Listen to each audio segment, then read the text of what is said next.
Hi friends, Spring Boot application logging framework best practices என்ன அப்படிங்கறத பார்த்துடலாம். ஃபர்ஸ்ட் வந்து sysout log வந்து யூஸ் பண்ணக்கூடாது. sysout log எதுக்காக யூஸ் பண்ணக்கூடாது அப்படின்னு பாத்தீங்கன்னா அந்த sysout logs வந்து கன்சோல்ல தான் பிரிண்ட் ஆகும், லாகிங்ல வந்து எழுதாது. அதுக்கப்புறம் நம்ம லாக்ஸ் எழுதுறப்ப கன்காட்டினேஷன் கேரக்டர் வந்து யூஸ் பண்ணக்கூடாது. ஸோ கன்காட்டினேஷனுக்கு பதிலா வந்து நம்ம string டாட் ஃபார்மேட் வந்து யூஸ் பண்ணணும். அடுத்து பாத்தீங்க அப்படின்னா லாகிங் லெவல்ஸ் இருக்கு. டிஃபரெண்ட் லாகிங் லெவல்ஸ்ல எந்த மாதிரியான சினாரியோல என்ன லாகிங் லெவல் யூஸ் பண்ணணும் அப்படின்றது வந்து ப்ராப்பரா யூஸ் பண்ணணும். அதுக்கப்புறம் பாத்தீங்கன்னா ப்ராப்பர் மீனிங்ஃபுல் லாக்ஸ் வந்து எழுதணும்.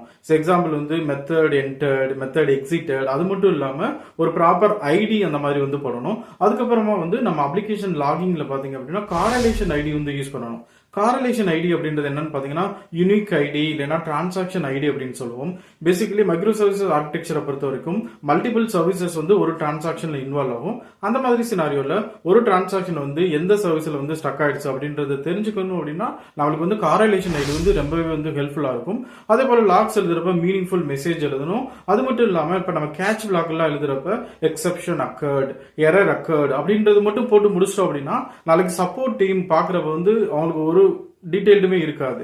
So exception accord with this error message அப்படின்னு நம்ம e.get மெசேஜ் இல்லைன்னா எரர் வந்து நம்ம அப்பன் பண்ணணும். அதுக்கப்புறமா வந்து லாக் பேக் எக்ஸ்எம்எல் வந்து யூஸ் பண்ணணும். எதுக்காக யூஸ் பண்ணணும் அப்படின்னா லாக் பேக் எக்ஸ்எம்எல்ல வந்து நம்ம different type of file patterns use பண்ணிக்கலாம், டிஃபரெண்ட் ரோலிங் பாலிசி வந்து யூஸ் பண்ணலாம். எக்ஸாம்பிள் வந்து ஒரு நாளைக்கு வந்து 10 ஃபைல் கிரியேட் ஆயிடுச்சுன்னா நம்ம அந்த ஃபைல்ஸை வந்து ஆர்கேவ் பண்ண போறோமா இல்ல டெலீட் பண்ண போறோமா, என்ன மாதிரியான லேட்டஸ்ட் லாகை வந்து நம்ம ரீடைன் பண்ண போறோம், அந்த மாதிரி இதெல்லாம் வந்து நம்மளுக்கு வந்து லாக் பேக் எக்ஸ்எம்எல் வந்து கான்ஃபிகர் பண்ணலாம்.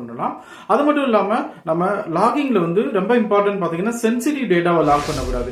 எக்ஸாம்பிள் வந்து நான் வந்து பேங்கிங் அப்ளிகேஷன்ல வந்து ஒர்க் பண்றப்ப யூசரோட கார்டு நம்பர், போன் நம்பர், அவங்களோட அட்ரஸ், இந்த மாதிரி கஸ்டமரோட சென்சிட்டிவ் டேட்டாவை எக்காரணத்துக்கு நம்ம லாக் பண்ணிடக்கூடாது.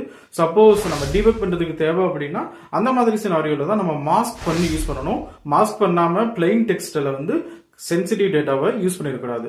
ஓகே ஃப்ரெண்ட்ஸ், உங்களுக்கு ஹை லெவல்ல என்ன மாதிரியான பெஸ்ட் ப்ராக்டிசஸ் யூஸ் பண்ணணும் அப்படின்றது வந்து சொன்னேன்.